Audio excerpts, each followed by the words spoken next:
can hear my cat. Meow, meow. In this video, I'm going to quickly, from scratch, run through how to install FreeBSD. Now, the reason I'm doing this is because I want to prepare my test PC for my next video. Now, this guide, for want of a better word, will be best suited for people that are on Windows. If you're on Mac OS, it'll be a slightly different procedure. If you're on Linux, it'll be slightly different and use different tools. But as we go along, I'll let you know where it will be different. Let's jump into it.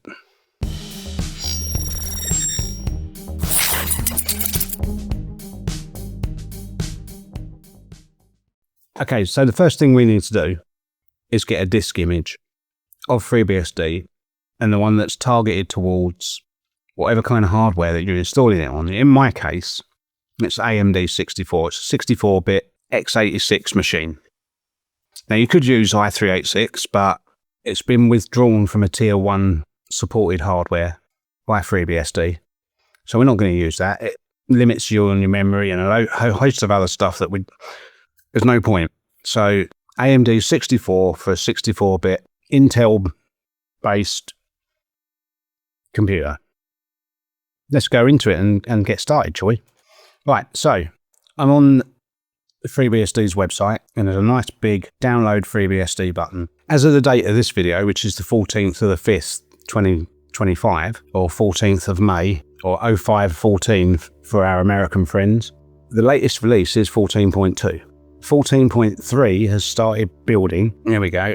So 2nd of May, Beta 1 builds have already started. Beta 2, 9th of May, they've already started. But for now, we're going to get 14.2. And here it is, right here, AMD 64. And you've got a whole host of options here. Now, you've got the checksums up here to make sure that it's a legitimate disk image built by FreeBSD. You can check that. I'm not going to bother with that. So we got a boot only, which will just install the bare minimum. We've got disk 1 so that you can burn it to a CD if you want. And you've got DVD 1, burn it to a DVD or a mem stick, and a mem stick mini. So for this, I'm going to download the DVD because I'm putting it on a 16 gig USB pen drive. So I've got plenty of space, I might as well do it. And that'll give us quite a large subset of packages and the install. So we'll let that download.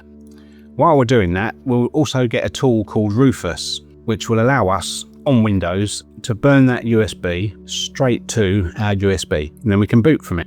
No thanks, Google. So let's get the latest one, which I think is 4.7. Yeah, up the top there. You can get an installable version, or you can get the portable. Now for me, I'm just going to get the portable because I don't really need anything else. There we go, that's downloading. 5 minutes left. Time for a quick coffee break while that's doing that. And this is where things all get a little bit complicated for me. I've now got 2 keyboards, 2 mice, 3 keyboards, 3 mice on my desk. So if I press the wrong key, you know why. While we're waiting for that, I've come to a decision that it's time to shut down the Discord server. I'm going to do it in a week's time from date of this release. So if this is on a Tuesday, it'll be the following Tuesday. It's just going to go quietly into the breach, dear friend. Nobody's posted on it for quite a while. We get the odd person join, but there's no point. There's no discourse going on. I'm just going to get rid of it and shut it down, unless you guys object. If you want it kept open, I'll keep it open. If any of you want to be moderator, please do step up and say, I don't really have time to look at it. I don't go on there and going by the history. Nobody else does either. So let me know in the comments down below if I should keep it open or just let it go. My thought process is it's time for it to go, but let me know. 45 seconds left. Got ya. Right, let's open that folder. See, wrong mouse. And let's move those into my ISO folder. You can do it straight from where it's downloaded. You can also use Balana Retro if you want to do this. I'm just going to use Rufus because it's the easiest for me. You do you. Whatever gets you the right thing, that will be the right thing for you. Yeah, why not? So there we go. Double click Rufus. It'll ask you if you really want to. That's run as administrator. Select your ISO. Helps if you click the right bit. Navigate to where you've got it downloaded. So in my ISOs, there we go, disk 1.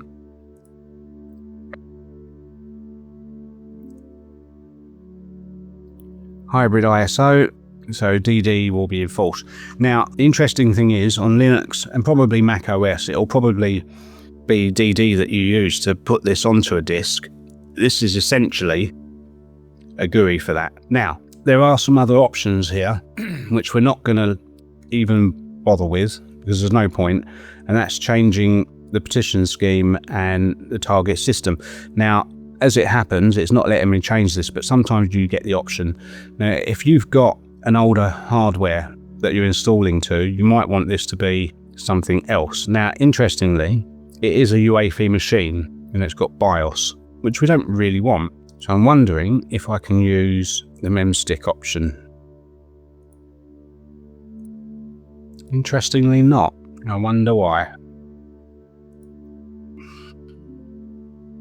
Yes, I know. That's interesting. Now, I am going to be installing it under UEFI. Now, once the PC that I'm installing this on actually boots up, it will give you the option of how to install it. So let's go back to our DVD. There we go. And just click start when you're ready. It will overwrite the disk. So anything that you've got on that, and if you can see there, it's my H drive, which is, there we go. That is my USB disk, USB drive, and click on OK. Yes, it does, but that doesn't matter. They're all going to go. This will take a few minutes.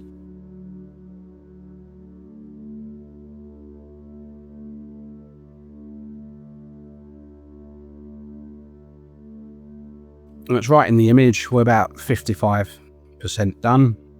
77%. Getting there slowly. This will go faster depending on your USB disk. I could have used the USB 3, 3.1, whatever it is these days. 92, 93. There we go. Right, so that's finished. Let's close that. We don't need that anymore. Okie dokie. So here's my USB, tiny little thing. This is a USB 3, 16 gig. Let's plug it in and start it up. Now this particular ThinkCentre PC, it's a Lenovo ThinkCentre, has this weird thing where it doesn't always boot correctly. I'll check out and see if there's a UEFI firmware update at some point. I'm not doing it right now. Let's turn it on. Where's the button? There it is. You'll see what I mean in a minute. It will go to diagnostics. So I've selected the Kingston Data Traveller, which is what that USB is. It's done it straight away. Normally it'd go into UEFI diagnostics. Let's boot.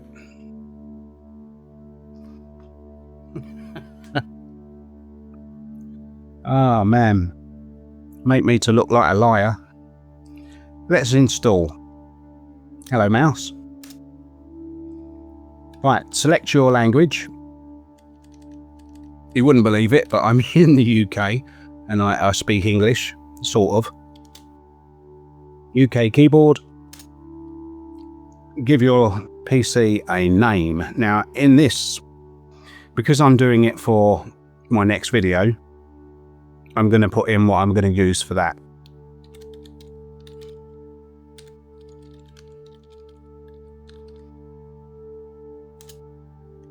Select the options you want. Now, these options are a bit strange because I don't need the debugging, although that is default. I don't need it. We'll keep the compatibility libraries and we'll select the rest. That's just what I do. You pick the ones that you're comfortable with. I want the ports, I want the source, and I want the tests. It's going to be ZFS, so I can take advantage of snapshots and a few other bits. And it'll give you a default layout. Now, I'm going to be using it as GPT, the partition scheme, UEFI. And this is a machine that's got 16 gig. Now, I typically use half of the swap space for the physical memory. So if I've got 16 gig of memory, I'll do 8 gig of swap. This is just how I've done it. It may well be wrong. It may not be the best practice. And everything else is all good. I don't want to mirror the swap. I don't want to encrypt the swap. And I'm not encrypting the disks. I will do a video on encrypted disks at some point, just not today. Proceed. One disk in this machine, so it's going to be a stripe. There's no mirror because there's not more than one disk.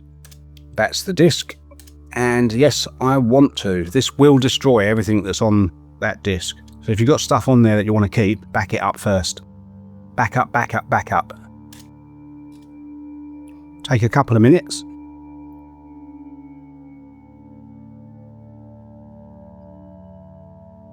Now, I also happen to know that the SSD that's in this Lenovo is a bit rubbish, hence why it's taking a little bit of time. On an NVMe, this will go zip and will be done very quick. Now, I have got a couple of disks down here which are better, and I should probably stick one of these in it because they're bigger as well. Although this is slightly faulty, I think it just needs resoldering. I might get round to doing that at some point. 2 TB or 1 TB. Samsung Evo, that's probably the better one to put in this machine. Anywho, getting a bit off track there.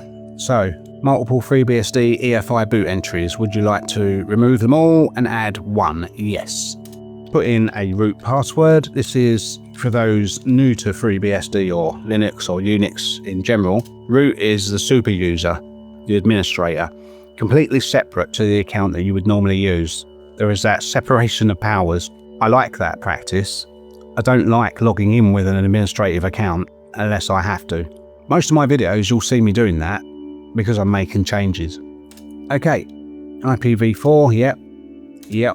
I do want to use DHCP, so it's getting an IP address from my router, and I would like to configure IPv6 because I'm using IPv6. Now, if you know your time zone, this bit will be nice and easy for you. I happen to know it. I'm in Europe and I'm in London, United Kingdom. BST, British Summertime, yep, very reasonable for me. And some system configuration. We'll have local unbound, we'll have SSHD, we'll have mouse D, we'll have those, and we'll get rid of dump dev. Actually, we'll keep it this time. Yeah, let's keep it. Should we clear temp file system on reboot and start up? Why not? Okay, that looks reasonable. It has got an Intel Kaby Lake CPU. It's a Pentium. I will upgrade that at some point. Luckily for me, it is that machine is based on laptop or mobile computing. So it's a mobile version, but it's a Pentium, which is just no good. I will upgrade that to an i5 or i7 if I can. Would I like to add a user? Yes, please. Fill this in however you want it filled in. A couple of extra groups there. Operator and video, if I need them later on, saves me changing it. Class as default. We're going to stick with the default shell, which is SH. Home directory, permissions, default, no ZFS encryption, and password based. Random, no, and then enter a password.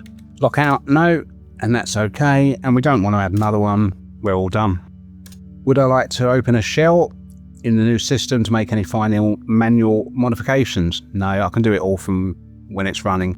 Let's reboot. Now, before you reboot fully, once it gets to that shutdown, pull that USB out so it doesn't boot from it again. Now's a good time to pull it out. There we go, all out. On my keyboard. There we go, booting from that system. There we go, network is up. Bada boom, bada bing. We can now log in as whoever we want. Actually, let's log in as Gary. There we go. 14.2 release, and this is good because it means I can show you in a future video when 14.3 comes out and we can have a look at it, how to upgrade to that as well. That's great. That is pretty much it for this one. Nice and easy. Now you can do whatever you want. I'm going to just add one thing in because I always do this, and it's the text editor of my choice. Just going to install let's become root, package install, pico alpine, do as, and sudo. I'm going to just add those in. Bang. There we go. We'll leave it there for now, and we can do a few other bits on this machine in the next video. Hope you find that useful, especially if you're new to FreeBSD. It's a starting point, somewhere to launch from. Don't forget to drop a comment, a like, subscribe, all of that stuff. It does really help me out. I haven't said this for a long time.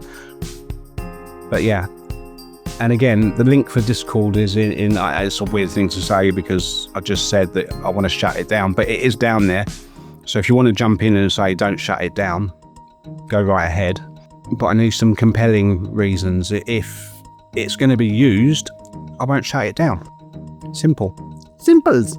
That's it for this video. I'll see you in the next one. Take care.